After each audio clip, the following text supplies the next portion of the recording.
Okay, for this next phase, we're going to need our completely dry painting and a black felt marker. Yours might look a little different than these ones. Sometimes we include different ones in the kits, but you should have a black felt marker. First thing I'm going to do is make sure that it's really dry. I'm going to tilt it to the side, and if I see some shiny parts, that might mean that it's still wet. I can also feel the back. If it's cool to the touch, it's probably still wet. So I'm going to make sure it's really dry. That's really important, otherwise you can tear your paper. If it's dry, and I used the hair dryer on mine, I cheated, I'm going to start with one of these internal pieces of tape. I'm just going to find a corner, and as I peel it, I'm going to peel it really low. I'm not going to peel straight up and down, but I'm going to peel it low to the paper, and slowly I'm going to peel it away from myself. Really go slowly. If your paper tears, we'll just glue it down. It's a bummer, but it's not the end of the world. But just take some time and low and slow and away. So here, I'll turn it around, keeping it low, going slow, and peeling away from myself. All right, see how it peeled up a little bit of my paper? That's okay, I'll survive. I can try to glue that down. Sometimes I can take an X-Acto knife and trim that edge, or I can change the direction of my tape. So rather than going this way, I'll pull this way. Yeah. And it peeled up a little bit. I might put a little bit of glue underneath that. It's not the end of the world. We'll keep going. All right, go ahead and take your tape off.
Okay, you can see there are a couple places where the paper peeled up a little bit. Because I was going slow enough, I was able to stop and reverse it, so there was no big damage. But I did take some glue and just pat those down.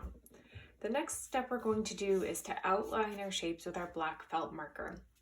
Now this is where you really want to make sure that your paint is dry. If it's wet at all, it's going to clog up this marker and then you won't be able to use it for later assignments. That'll be a bummer. As far as the lines go, people treat these two different ways. You can see that my edges are kind of wobbly. Sometimes people do a straight line over the top of it to kind of correct it, and sometimes people kind of lean in and outline their fuzzy edges. They like that kind of wobbly feel.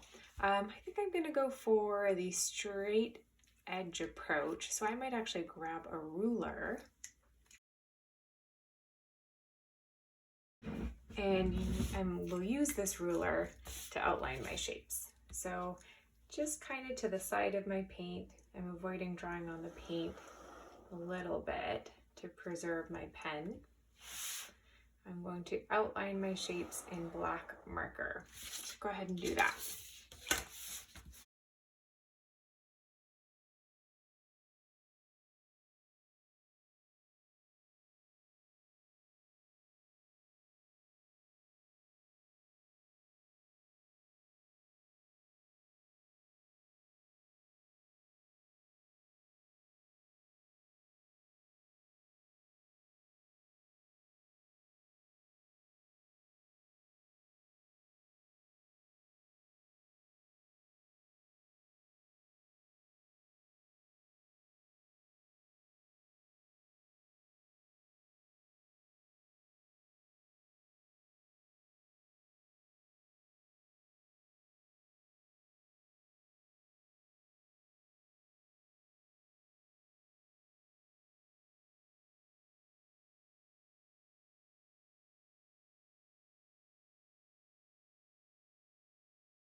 Okay, once they're outlined, now I'm going to add some kind of pattern, design, something inside these spaces to energize it and make it look more interesting. You can see the examples on the previous page. Some students grabbed items and traced them for shapes. Some did kind of straight lines. Some did like a scaffolding. There's all sorts of things you can do. I just ask that you're intentional. So maybe think about it first, sketch it in pencil if you're not sure, but rather than just kind of doing it and then being like, oh, I didn't really like that, take a moment to really think it out. I think for me, I'm going to use this tape and I'm going to trace in the inside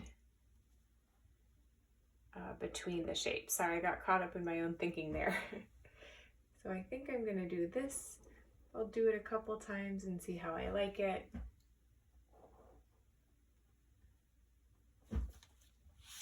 So I think I'm gonna play around with that and just kind of fill it so it's got a pleasing design. All right, here goes nothing.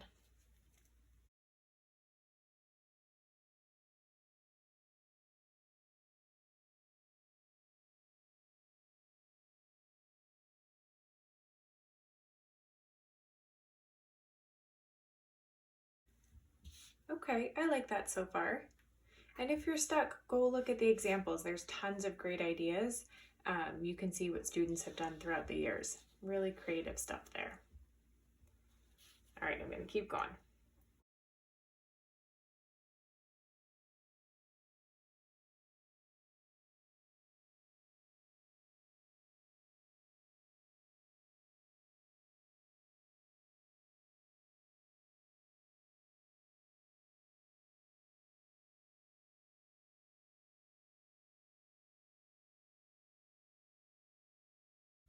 Okay, cool. I might go in and add some more pattern just for fun because I'm feeling like doodling, but already that's taken this from kind of like a ho-hum boring space to an interesting space, and that's really all we're looking for. We don't want these lines to take away from the color, we just want this inside space to feel like it's part of the picture. Okay, go ahead and take a look at the examples, let me know if you have any questions, and have fun.